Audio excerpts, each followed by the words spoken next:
2013, August 7th. I picked up my parents at New York airport, along with my friend David Gindi. And we're driving him home, and we're talking about all the halachot of my wedding, which was going to be the next day. One halachot that came about was a halacha that Rabbi Yosef disagreed with our parents about, regarding a chuppah. And our parents printed in the first edition the letter of Rabbi Yosef, the letter of approval, as well as the letter of contradiction. By the second edition, our parents didn't put the second letter in. And when I asked him, okay, at least tell me what was written in that letter. Today I own a copy of it. So what was written in that letter? He said, I don't remember. I said, why not? He said, I don't remember things that are not correct. And there's an approach in the world which is to study everything, all this. The Maaseh, when you know you're correct about something, it doesn't mean to be obnoxious. But in this manner, Maran already said to make a blessing before you wash your hands. The Rambam already said it. Talmud already said that. Now, you want me to invent a way that it should go the other way? That's like any other halakha. I can invent a way for you all kinds of ways. I can bring 1,000 names every direction. But at a certain point in time, a person has to say, I have a limited amount of time to study Torah. I need to study what's correct. I also don't want to start getting confused. You know, when you take a test for smicha, there are many different people who test for smicha. But our parents changed my approach to testing in general. How to give tests, how to take tests, and one of the greatest things was, I don't care if you memorize all the content and the different opinions of who said and what said and who argued and how you answered and what are the 3 answers to the first 2 questions. At the end of the day, I need to know that when someone asks you a question, you know how to answer the question. A lot of people know information, but they don't know how to use it. They know a lot of things, but when push comes to shove, now I need your help to answer this question, they become paralyzed, they're frozen. And it's not because they don't know anything, it's because they know too much. I'm not telling you not to learn, but sometimes they confuse themselves by learning confusing things. You have to come to a conclusion at some point. Correct. At a certain point you have to know, like, this is the issue of my learning. When I've finished learning a sugya, a topic, I always make a note for myself. This is my conclusion. And oftentimes I don't remember everything that I did back and forth. But I remember when I open up this book again and when I come to here, I remember what I concluded when I was on this page. That's good. It's a very important thing to do for yourself. Because to start... Otherwise you have to go through the whole... You have to all over again. And then sometimes someone asks you a question. Today I got a phone call from South America. Somebody was in imagine like a very fancy Airbnb kind of situation. They put all their kosher ingredients there with their kosher pots and pans. And it's a country where they had like a full-term room service, a housekeeper that was staying in the Airbnb, and this housekeeper decided that, hey, they're all at the beach, I'll cook the food for them. Oh no. Wow. Now, all the food Generous. is kosher in kosher pots and pans. There are no non-kosher ingredients. They came to an empty apartment. But it was cooked by someone who wasn't Jewish. And here we have a real question. The question is, tomorrow they could fix it. Tomorrow they're ready to do it over again. The real 2 questions they had was, 1, can we eat this food? Because we don't have any other food. It's already too late to go buy something else. 2, do we have to kasher the pots and pans? So now, I'm on the phone with them. The phone call is costing money. For them. For me, I need to get an answer to that question. Because wait, look at my notes. 1 question I already answered then. 2nd question I already answered then. The 2 questions, I already had an answer. And then once I hung up, I went through all my sources again to make sure that what I answered was correct. But I answered. But if you don't have that short answer, then what do you do when you really need to give an answer? Yeah. What is the answer? On page 89. Okay. I'll say regarding making the pots and pans kosher, they don't need to. Eating the food is much more complicated. Wow. Really, this food is asur on a rabbinic level. You can't, by put a flame on, say it's not completely cooked. No, not completely cooked only works by bread and cakes and cookies. By food, once it's cooked more than 1/3 of the way, it can no longer be, some are lenient halfway, it can no longer be cooked more and then considered cooked by a Jew. Wow. It already achieved forbidden status. Oh my God. So let's So say the question was asked to the chief rabbi of the Israeli army, about a bunch of soldiers went out to go do whatever training on Friday they need to do, and they came back 5 minutes after candlelighting. And their Druze friends, the soldiers, they went out of their way to cook food for them, using the kosher kitchen with the kosher pots and pans. But now there's going to be 25 hours of Shabbat. They can't really eat this food. It was cooked by somebody non-Jewish. What do they do? The chief Israeli rabbi army had to deal with this. So I relied on a hetel that he brought from another rabbi. One of Moshe Feinstein's colleagues. Baruch Hashem, that worked out over there. But it wasn't a good place to be. A really bad place to be. Oh my. It's so hard. They So really what do are. caterers do mostly? Because they have mostly non-Jewish help. They just have they turn on the stoves and then all the rest of the food preparation is done by the help. The Ramah writes that the food doesn't have to be cooked by a Jew. The bare minimum has to be that the flame was put on by a Jew. This a Jew is involved in the cooking process. Or you can't cook without a flame. So he's really, essentially, if there was no flame, there would be no cooking happening. So the Jew turned on the flame. He brings a source for this. And the Gaon of Vilna already shows that the source the Ramah brings is a flawed source. It doesn't apply to kashrut. There's a special rule in the Beit HaMikdash. And the Taz, and the Gaon of Vilna, they already rule that Ashkenazim don't even have what to rely on in this opinion. Oh, wow. That this is, yes, quoted by the Ramah, but other Ashkenazi rabbis already pointed out that it's an incorrect assumption that the Ramah is making. And the Maran's halakha that a Jew has to be involved in putting the food on the fire, at least, is the correct thing. But what people do is they rely on the Ramah. Almost every kosher food establishment in this country relies on the Ramah. In Israel also, and in most of the world. The bottom line is it creates a big kashrut problem for Sfaradim, for sure. For sure, first. And all the chumrot that they decide they want to follow, they pale in comparison to this one. Most times when I go somewhere, to a wedding, I don't eat. No. I don't eat. Bread, salad. Barely will touch it. My wedding, I paid a few $100s extra in my own pocket in Borough Park to hire my own mashgiach. That he should come to the kitchen and cook all the food. It was, of course, not because I don't trust the kosher supervision. I just needed that I'm not going to feed 600 people the night of my wedding, not kosher food. Okay. Yeah, good to do. Everybody thought, even my in-laws, my parents, everybody thought it was crazy. Oh, clearly not. But with halakha, what am I supposed to do? Baruch Hashem, my parents and my wife's parents were very good. They agreed we didn't want to serve any red meat by our wedding. Our parents always says, why do you have to get married? And the night of your wedding, Hashem forgives all your avilot, and all of a sudden you start off with 600 people, 700 people, a lot of people doing. They're all eating animal, then maybe it's tough. Oh. So we served chicken. Everything was chicken. You have to understand, you pay the same price. You're paying a caterer. It's a boatload of money. And they're like, why don't you want to have fancy food? We'd rather not. Why would beef be more treif than It's chicken? really hard to make a chicken not kosher. Okay. It's really easy for a cow to not be kosher. Cow's Yeah. a big animal. Cow Yeah. needs a lot of special care to make sure it's Okay. raised in it. Chickens also. But chickens are a much lighter category of, it's the, Okay.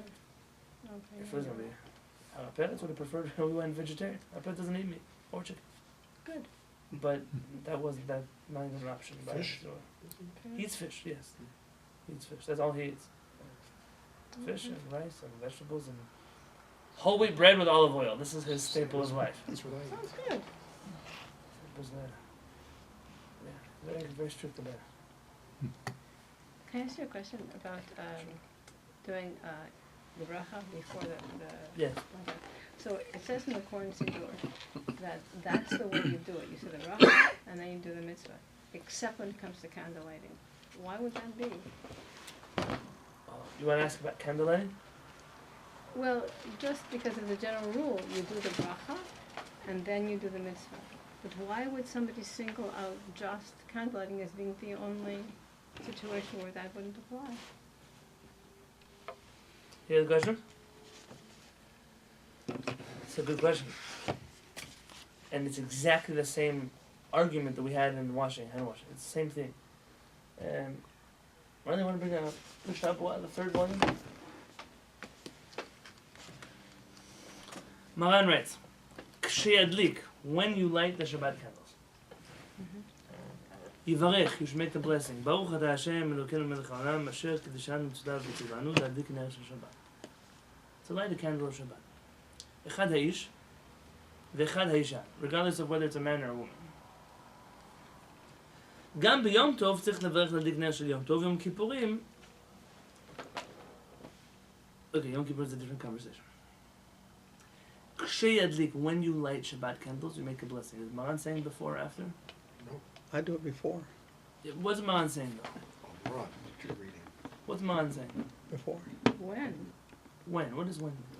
At the same time that you're doing it. Is he telling you either direction? Not No. really. No. No, Maran is saying that So this is the you blessing over decide. candlelighting. This is all he's telling you. You're supposed to understand from here that you do the blessing the way blessings should be done. He's not telling you how to make the blessing, just which blessing you're making. Rama adds, Yesh Mishomer, there's someone who says, Shemevachim Kodem Hadaka. There is an opinion that says you make a blessing before you light candles. The Mishnah Berurah says, Kishar Kol Mitzvot, Shemevachim Avel HaSetan, like all the other mitzvot, you're supposed to make a blessing beforehand.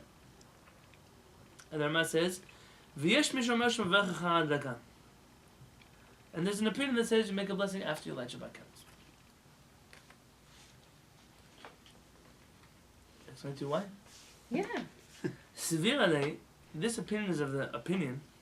This opinion is of the opinion. De'im tevarech, that if she makes a blessing, havi ki'ilu kibla leShabbat b'ferush. It will be as if she's saying, I accept Shabbat on myself. V'shuv asura nadlik, and then she's no longer able to light candles because she just made a blessing that accepts the Shabbat, and she can't light candles. But didn't we say that like candlelighting itself doesn't bring on Shabbat? Right. ואם כן ביום טוב, דלא שייך זה, לכולי עלמא, תברך ואחר כך תדליק. And on Yom Tov, where you're allowed to light candles on Yom Tov, so that's why there's a minhag to make a blessing before, regardless, because the blessing can't be the one to start the Shabbat.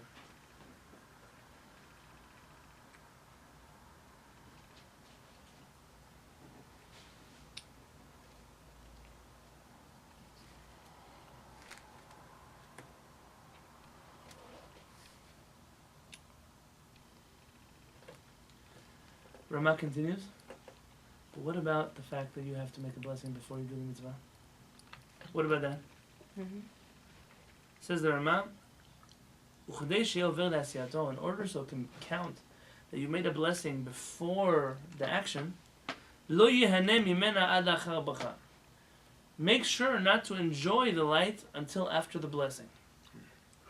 Umesimin hayad lifnei haner achar hadaka umvarchin. And that's why they cover their hands. They cover the... Their eyes. That's going to do it. This is not what it says. Oh. Umisimin hayad lifnei haner. I'll cover the light. And they light cover the itself. light. Oh. So they can't see it. Ah, Friends, Jews need to learn Jewish books, period. Stop being like donkeys, sheep. They're walking with everyone else walking. The minhag, to cover the light. Umvachin, then you make the blessing. V'achar kach mistalkin hayad, and they move their hand away. V'zeh mikri over le'seta, and now there's light. Peekaboo.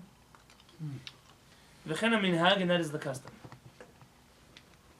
The light was already on. Okay, so that's why they cover their eyes. The whole, I don't know if you've ever seen ladies like this whole. Yeah. Yeah. So- Like they're conducting an orchestra over here. Said, let's anut. It's a clown ship. Everybody does it. I know everybody does it. That's my point.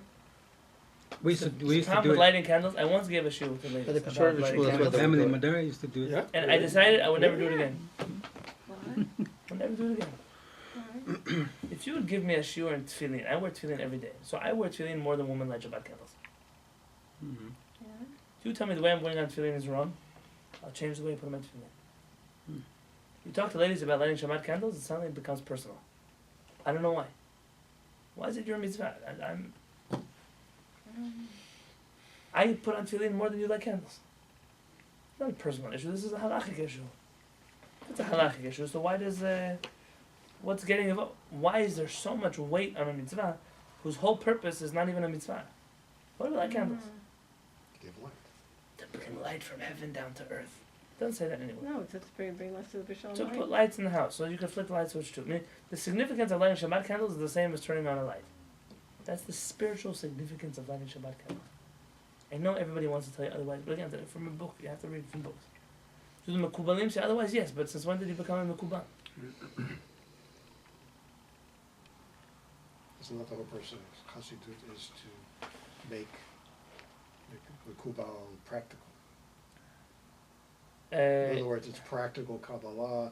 There's a whole philosophy based on that, taking the teaching of Mekubalim and making. Okay, so they can be Mekubalim when they stop going to co-ed swimming pools and hugging and kissing men at weddings.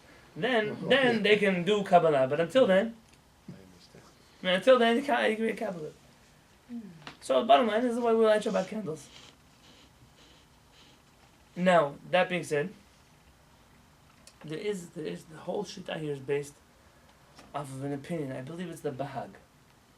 The Bahag says that Shabbat begins when the lady says Shabbat, because that might be understood that they're accepting Shabbat at that moment in time. Chavetz Chaim is not stupid. He knows about that. So Chavetz Chaim says in his notes, if a man or woman decide that they don't accept Shabbat with the candle lighting, that's not why they're doing it.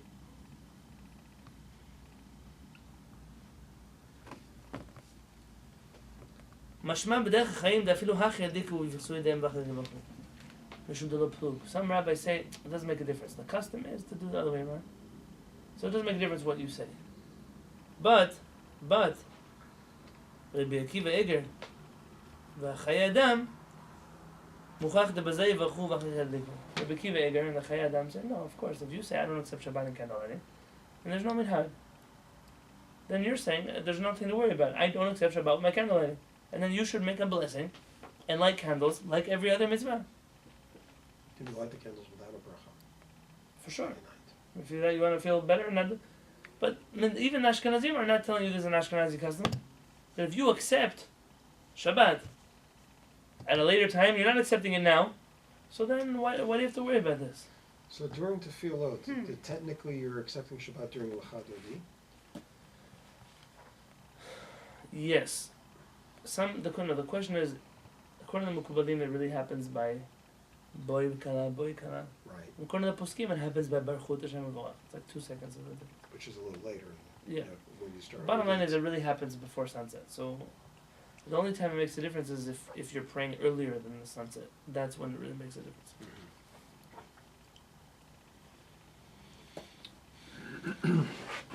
So here's where it gets complicated. There's a rabbi called the Drisha and the Prisha. He wrote 2 books, Drisha and Prisha. Giant Ashkenazi rabbi.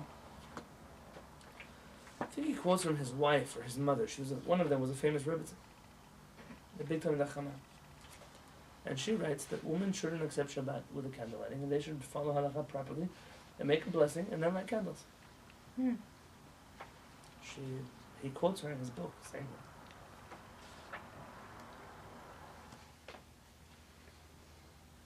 He writes the following. Besof Sefer Drisha. Okay. The Drisha, right? He quotes B'Shem Imo in the name of his mother. His mother. That they should light and then just make a blessing and then light. Aval, but I'm just going to read you what he says. Don't get mad at me. Aval en chokhmah leisha. Oh my. But a woman doesn't have wisdom. So why would you follow Psak Halacha of a woman?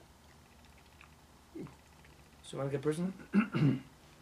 Whoever doesn't follow Shulchan Aruch in this regard and lights afterwards, en chokhmah leisha. They're standing up with this opinion that says that no, let's put aside the poskim because women don't have intelligence. I'd rather not. Why? What is so hard for a person to say? I'm going to make a bracha and then light candles.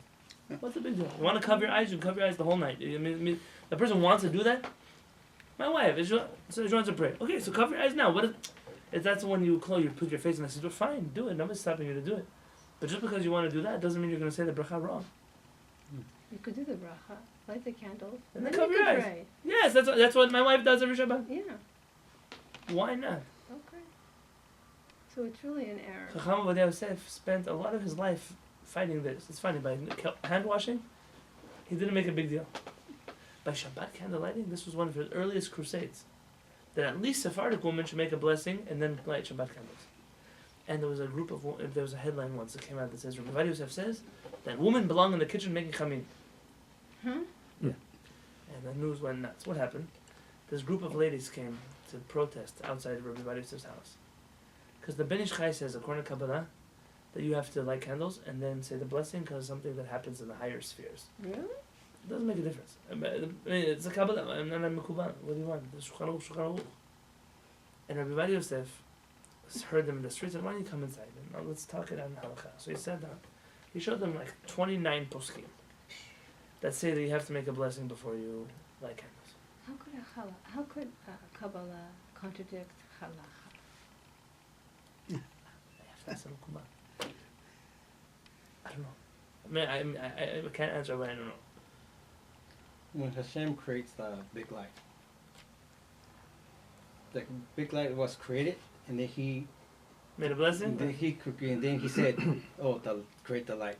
Or he said, "Create the light," and then the light was created.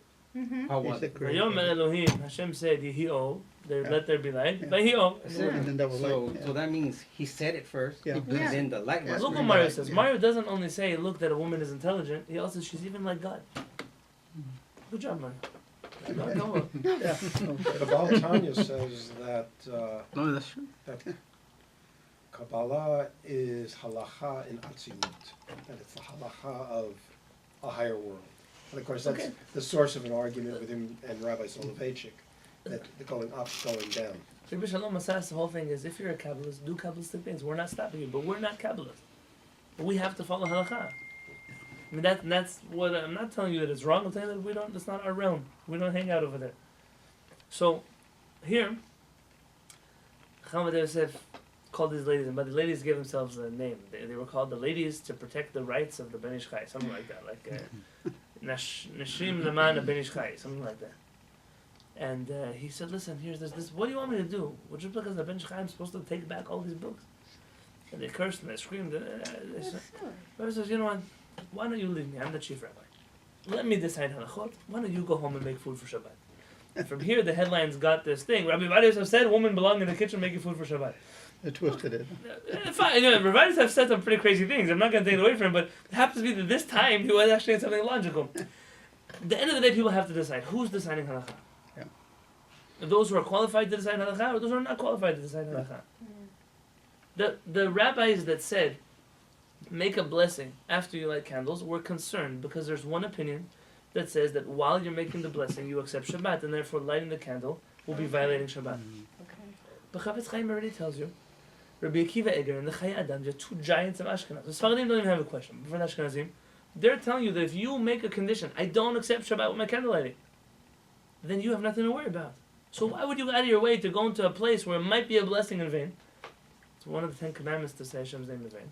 To fulfill a rabbinic custom. So I'm going to make it worse for you? Probably you don't even have a mitzvah to light candles in the first place anymore. Because you have light bulbs in your house. And so the only reason we let people light candles is because it makes them feel good. Because it's an old custom. In how you say it, to light candles. So that's not even a rabbinic commandment then. Now it's just a leftover custom. And because of that, you're going to violate one of the 10 Commandments? Interesting. But I'll tell you the truth, it's very dangerous. I could share a personal story. But you don't have to turn off the camera. When I got married, so I knew my wife for a long time before we got married. So she was able, it's not like we moved in, we had no idea who each other were. We knew. And she knew that she already met HaPeret, she already agreed that in our house, it was her decision by the way. She said in a house you have to have one rabbi. She decided HaPeret is going to be the rabbi of the family, she trusts him, she considers it. And for other things that are other matters that she feels more personal to her, she still will reach out to the stolen Rebbe. It's not like, no more stolen for you. But in the house, we follow halachot of HaPeret. And so when it came time for the first Shabbat, she made a blessing, and then she lit the candle. She did all the things that we normally do. Talking after washing your hands, making a blessing before you wash your hands, all the crazy things that for her, like, wow, how could it be? But Baruch Hashem, my wife, and maybe a month after being married, I come home Friday night, and I hear my wife crying in the house. It's a true story. She lets me share the story. Comes out by the Shabbat table. She's crying her eyes out. I'm like, oh my God, what did I do? It's like it's your first month of marriage. Thinking like, which mistake did I do? Did I forget to buy flowers? My wife is not a petty person, so it couldn't be something petty. So hey, so I come into the house and I sit down next to her. I said, Devar, what's wrong? What happened? She said, I'm doing all these things that are different from the way that I was raised. And I feel like I'm violating Shabbat. I feel like I'm breaking halakha by doing all these things. And I believe, Rav Peretz, I believe that it's correct. I believe that you're not lying and saying that, but I don't get it. It doesn't, how could it be that all the things that I know beforehand, they're not true? And then there's a Rivash. The Rivash has a letter, one of the medieval Chachamim. He says, you have to be very careful when you take away a person's minhag. Because you don't know how much is dependent, how much is laying on that minhag. You know, he says this in Havdil, 1,000 Havdalot. It's not the same thing. Rav Kook writes that when talking to a Christian, for example, about religion, one should be very careful not to bash Yeshu. He says, not because we don't have any love in our heart for Yeshu. Because for him, emunah in Hashem, in the creation of the world, in the divine providence in the world, it's all laying on this foundation called Yeshu. If you get rid of Yeshu, you got rid of his faith. You got rid of his morality. You got rid of his... Therefore, I said, don't take it away before you've given him something else. It was very wise words from Rav Kook. It's very... Except for the Jews for Yeshu. Okay, those are people that are militant towards us, so we're not looking to take care about They used them, to right? really rip into them. But so when it comes this direction, says Rav Kook, just talk a lot about Hashem and the Torah and the mitzvot. Memela, a person will eventually realize that you can't have Hashem and Torah and mitzvot and this other counterfeit, and it will go away on its own. The same, I realized the Rivash is correct. He said you're gonna take away minhag, even if it's a bad minhag. And then you're going to find out the community is going to stop keeping Shabbat. They're going to stop eating kosher because for them, the thing that was so stupid was, but for them, the whole Torah was resting on that. And I told my wife, you know what we need to do? You have to stop listening. We have to start learning what we're hearing. And we sat down. And we had these conversations. We opened up Torah and Bet Yosef, Shulchan Aruch, and the Gemara, and everything. Sometimes people will hear my wife, she'll teach her a class, and they'll be like, oh, why you make a blessing before you wash your hands? Somebody once read a comment, oh, you know, your husband trained you well. She thinks for herself. And my wife said, excuse me, this has nothing to do with my husband. My husband learned with me well, but I made this decision on my own. It's very important. Maybe not everybody's able to do that, but my wife is able to do that. And therefore, my job is not to tell her to do this, don't do that. I've learned from that story that even though you're telling people to do the right thing, very often a person can get very hurt from it. You have to be very careful who you tell and what you tell and why you tell. I'll give you an example, a simple example. Sometimes kids from our community ask me questions. And I know that in school they've already been told something about what they're asking me about. So you might call me a liar, but when I answer their question, I answer what I know they told them in school. Not because I'm trying to lie to them also, but because I'm not their primary educator. I'm not. They have teachers and they have their parents, and by the time they come to me, I'm already a kalish lishi. The third cup doesn't cook anything anymore. It's like, I know Shabbat, you can put tea in bags in that third cup. Why? Because it's good for nothing. And I have to make sure that this 8-year-old, this 12-year-old doesn't go back and get confused. But if a high school kid from Sky High or Torah Higher, they come and ask a question, my answer is very different. I remember the first time Doron Schwartz or Itai, when they came back from Yeshiva, they asked me a halachic question. I said, let me tell you what I'm going to do. I'm going to answer this question for you, but I'm going to tell you that in my Kehillat, you can follow this answer. But in your yeshiva, it's like being in an army. In your yeshiva, there's a chief of staff. There's a chief rabbi of the Israeli army. The Rosh Yeshiva's ruling only applies until you get to the army. And there, the chief rabbi has jurisdiction. In my Kehillat, I have jurisdiction, but when you go back to your yeshiva, the Rosh Yeshiva, if the Rosh Yeshiva says, you can't put this kind of food inside of our toaster, you're not putting this kind, I don't care what I tell you. Because there has to be order in the world of halakha. It doesn't mean that we're lying, we're two-faced, we're one person here, one person there. One has to be very delicate. And I'll tell you the truth. The truth is that I'm not so old. I'm also not as young as I was when I first got here. And you learn from mistakes, you learn from things that you would have done differently. You learn that, the Chachamim that were older than us, they knew what they were talking about. And one of it is not change that happens quickly without proper education. Sometimes you'll hear, like we'll be here to Rosh Hashanah, Kehillat HaShamayim, and a guest will come, and they'll ask a question. And I hear the room go, again we're going to talk about why we make a bracha before we wash our hands. Like how much can we talk about this? But you take it for granted how much you learned already. You take it for granted that when you go to the sink to wash your hands, you already know. You already know that you make a bracha before. You know that you don't make a bracha outside of a bathroom. You know how. You know about talking. You know all these halachot that another person doesn't know. And before we can ask them something or tell them something or change something, they have to learn first. You might be the best person to teach them. But you can't assume that everybody's in this place where change is good for them. Sometimes it's not good for them. My grandmother, national, she didn't know how to read or write. A very righteous woman. She prayed all day long. My grandma, my mother's mother. When she would light Shabbat candles, she would say the blessing on the Shabbat candle, I don't know, 3 times, 6 times, 12 times, I didn't count. And then the names of all the tzaddikim she could possibly think about in the whole world, and lighting candles for the Rabbi Meir Balanesh, lighting candles for Shimon Baruch Hai, lighting candles for Rabbi David Moshe, lighting candles for Baba Sali. There was a whole ceremony. Now, I remember the first Shabbat that I had stayed with her as a yeshiva student. I was alone. My parents were here. I was in Israel. The first thing that you say is, hey, do you tell your grandmother, don't make the blessing 6 times? No.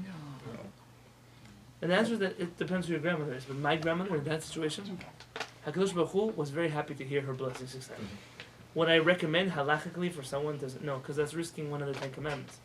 But in her position, for me to come and who are you? After 80 years of a person being around this earth, you're going to start shaking up everything they do? When I go to my in-laws' house, there are things I know not to do. I'll give you a great example. Erev Shabbat. There's tremendous pressure in my in-laws' house. Every house is pressure Erev Shabbat. But in Jerusalem, they accept Shabbat 40 minutes before sunset. What? So you do, it's an old Jerusalem custom. Yeah, 40 minutes. So imagine here you do 18 minutes. Anyway, right? But they bring a Shabbat earlier anyway. Yeah. No, this is what I'm talking about. So let's say sunset is at 8 o'clock. Yeah, and in San Diego, we would say candle lighting then is at 7:42. Right. Over there, by 8:20, it's candle lighting. 7:20. 7:20, correct. Thank you. What is known, though, to people who know halacha is that, first off, Sfaradim didn't have this custom. Many Sfaradim didn't have. Rabbi Peltz likes this custom because Rabbi Peltz says if we could accept Shabbat 2 hours before and be calm before Shabbat, it would be a wonderful thing. Baba Sali used to come to the Beit Knesset an hour before candle lighting, and he would sit in his chair in a white robe. You see pictures of him, just waiting for Shabbat to come. No pressure, no, hey, did you turn on the lights? Did you cut the toilet paper? Did you put the food in the pot? Doesn't happen in the Baba Sali's house. They say, what are you doing? I'm waiting for Shabbat to come. Imagine going to Shabbat like that. I speak of myself too, because it doesn't make a difference if Shabbat starts at 4 or Shabbat starts at 9. We always have the same pressure right before Shabbat. It doesn't make a difference. No. So clearly, if we started Shabbat every week at 4, we would be done with the pressure then. Because the time Shabbat starts, there's nothing you can do anymore. If you didn't set the timer, the food's going to be cold anyways. If you didn't cut the toilet papers, you're going to be using tissues. If you didn't, whatever, it's over then. The pressure ends. So it's a good minhag. I'm just saying, it's not the minhag. It's not authoritative enough to start Shabbat. Second thing is a person knows. We're just talking about, do you accept Shabbat at candle lighting? No. No. When do you accept Shabbat? When Shabbat When starts. Shabbat starts. And therefore, it's not a surprise to you that you'll see people in Yerushalayim, they light candles at 7:20. They'll go downstairs, and they'll hire a taxi to take them to the Kotel. And they're early, 20 minutes early to Kabbalat Shabbat. But my mother-in-law, she decided Shabbat starts at 7:20. And I made a mistake the first time I was there. I know 7:20. I hear the sign. I know. I have till 8 o'clock though. I'm busy helping with Al-Khana another time. Maybe not Al-Khana even. I was helping with something. I don't know. My wife. She was pregnant with Al-Khana. And I said, I'm going to go to the shower at 7:15. Whoops. 7:20, the Gestapo knocks on my door. Bang, what Shabbos? The boiler, the water, the house. What is going on? Like, who's coming to my shower? And then, I don't know what's happening, so I come out. My mother-in-law says, Shabbos. It's like her son-in-law, the rabbit that doesn't keep Shabbos. Like, what's going on? Yeah. Wow. And then I realized when I'm at my mother-in-law's house, Shabbat for me starts at 7:10. Because I can't. If I do my thing there, it's the wrong place to do your thing. What am I going to do? I explain to my mother-in-law, hey, according to some poskim, the truth is my mother knows. How do I know? Because this last time that I was there, I just got back. a bunch of our nieces and nephews were there, not from my wife's side, and they were still doing their hair. I don't know what they were doing, and one of them asked me, "Hey, how long can I do my hair for?" I said, "Really, you have till 8 o'clock." I thought my mom didn't hear, but she heard. Oh. She's like, "Don't tell them that, or else they're gonna start breaking Shabbos. Of course they have 40 minutes, but they shouldn't know that." I'm like, I forgot. I didn't think she heard. Oh no. And then I come back from Kabbalat Shabbat, and my mom takes me aside. "I'm so sorry. I didn't mean to embarrass you in front of everybody. Of course you're right. I just want the younger generation to be careful about Shabbat." Da, da, da. I said, "Really, it's your house. I was out of place. I shouldn't have answered the question. I should have said, go ask Bubby or Zaidi." But and from here you learn a lot that there's so much more that goes into a question than does halakha let or not. There's a new trend in the Jewish community today of prove to me that halakha says that we can't do da da da da. Why do I have to prove it to you? Not everything that we do is just because halakha says we don't do it. Sometimes, I'm not talking tradition as a filler on the roof. We've been guided by very wise people for a very long time. And sometimes they felt that there are certain things that are better not to be done, or better yes to be done. And they're not explicitly recorded in the Talmud or in the... It's the way that our rabbis raised our communities over time. And just because it's not a Shulchan Aruch means you're going to stop doing it. I once saw a rabbi write an article about tzniut for women, and he wrote, according to one opinion, you can have a fist above your knees, the skirt can go above your knees, a fist. And according to another rabbi, your neckline can go a fist below your neck. And according to another rabbi, your hair have 2 fingers above the hair covering. And basically, this had a joke, because the guy in Morocco, in Masoud, he wants to go buy a new suit. You don't have a store that sells suits, you go to the tailor, you buy expensive fabric, go to the tailor. This Masoud was half blind, he measured him up, and the guy comes the day before his son's bar mitzvah to try on the new suit at the tailor, and he puts his hand in, and it's crooked, and the pants is and Masoud tells the tailor, "What's wrong with you? How'd you make me such a bad suit?" So this suit, I would make it for the king of Morocco like this. And he says, "Come on, I look like a clown, and my sleeve goes up to here, and my pants is too long in my shoe." So the tailor says, come, Masoud, you got to do it. Bring me your hand. He says, hold it like this. He says, now your other hand, put it like that. He says, and your leg, lift it a little bit, just like that. See how good it looks? Yeah? I felt the same thing when I read this article about tzniut. It's like it basically took away a fist from everywhere and 2 fingers from everywhere else, and you left all the opinions together with no clothes. And sure, he had a lot of halachic opinions who to rely on, but that's not the way you rule halakha. There has to be some head that works when you rule halakha. And the problem is that in today's world, I get this kind of where does it say in halakha? I'm not going to tell you. What do you mean you're not going to tell me? Because if you don't know how to look for yourself, why do I have to feed you the answer? If you're trying to make problems, I'm not going to answer your question. I'm not afraid of you. Well, it usually goes the opposite way with the tzniut. Now, remember that campaign? Well, I wasn't talking about tzniut. I was talking about, Yeah. Show me where it says that. Wear a safety pin here and do this there. Remember that list they had for people? Yeah, that was the other way. Yeah. Someone asked me, show me where it says that ladies can come over to the men's side to hear a speech. What did I say? Show me where it says they can. Yeah. I have a source like you have a source.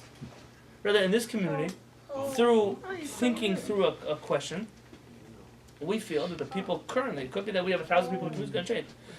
The people that we have in our community, we're all going to come sit together and learn Torah, that we're not going to have mixed dancing before Kabbalat Shabbat. And I'm not concerned that in this room someone's going to sneak off in that corner and hold hands with somebody else as well. Where are they going to go? Where can we see? I mean, We don't do that. what I'm saying is, Okay. we know our community, and this is the way that it operates. I can't make this rule over another community. It could be that another community, the rabbi actually has problems with something. And over there he knows that it's not a good idea to do this. Everybody knows. And there's a lot more that goes into halachic questions than just, what does it say? Good night. And it's important. And there's no black and white. There's an approach, a philosophy, an attitude you have to have. And this is the reason why HaShamayim tell us that if you see a Talmid Chacham, but he's not like an angel of Hashem, don't ask him for questions in halakha. Because it's not just knowing the material that's important here. It's do I trust this person? Because no one prescribes a medicine just out of a book. You have to know the person. Well, prescribing hold on. it. Zeb, I'm going to tell you a story. You're going to like this story.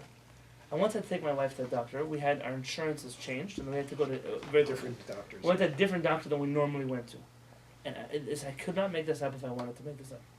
The doctor, a very famous doctor, many of you may even know them, not from our community or anything, but they have a clearly people. When I said the story once, people got very upset because I said the name and like, oh, they're also our doctor. Okay. This doctor was sitting in front of us with a computer screen.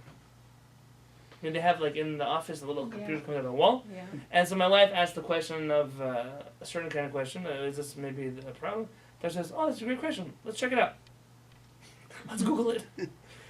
Oh, okay. Whatever Dr. Google they have, I'm hoping it wasn't actually real Google because I'll be bad. And then I said, well, could this medication interact with that medication? Great question.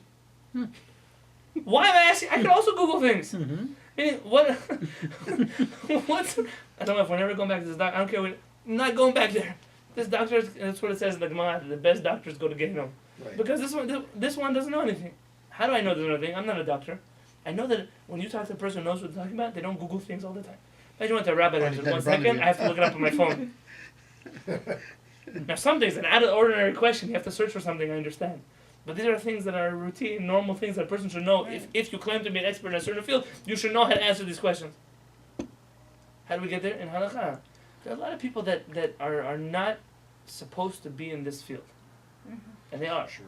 And sometimes they're in either direction. They shouldn't be in this field. A person has to realize that when they're being posek halakha, they're taking a big responsibility on their shoulders. Yeah.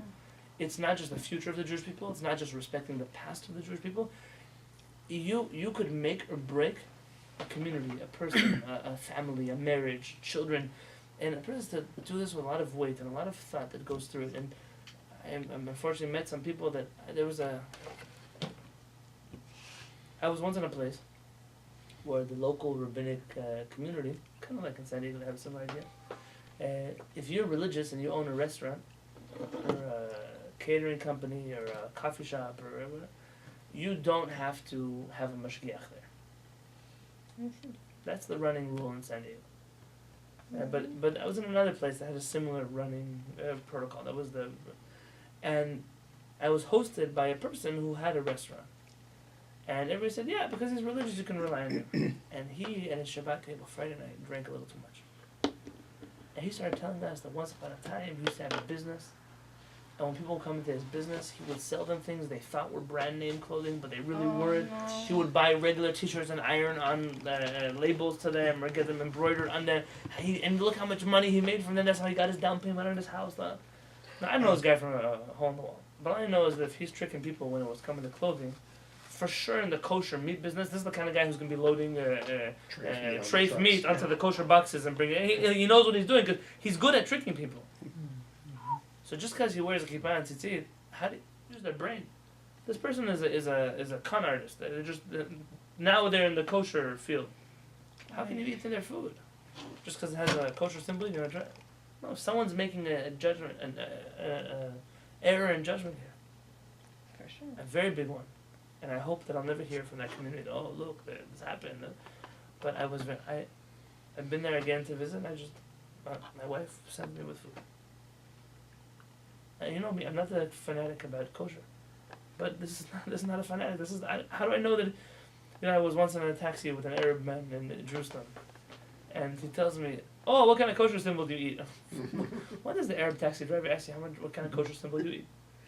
He says, "You only eat badatz, you only eat Rabbi Reuben, or you only eat Bet Yosef, chalak." So what do you know about kosher symbols? I only eat badatz. So are you Jewish? Like you maybe converted? I don't know. He says, no, all I know is that the halal symbol here in Jerusalem, they put horse meat in there, they put pig meat in there, he said, I don't trust an Arab when he sells me meat. Wow. He says, but those crazy Haredi people in Mea Shearim, I trust them when they sell me meat. He only buys badatz food. You believe it? Oh my God. Because he knows that his own symbol is a trickster. Yeah.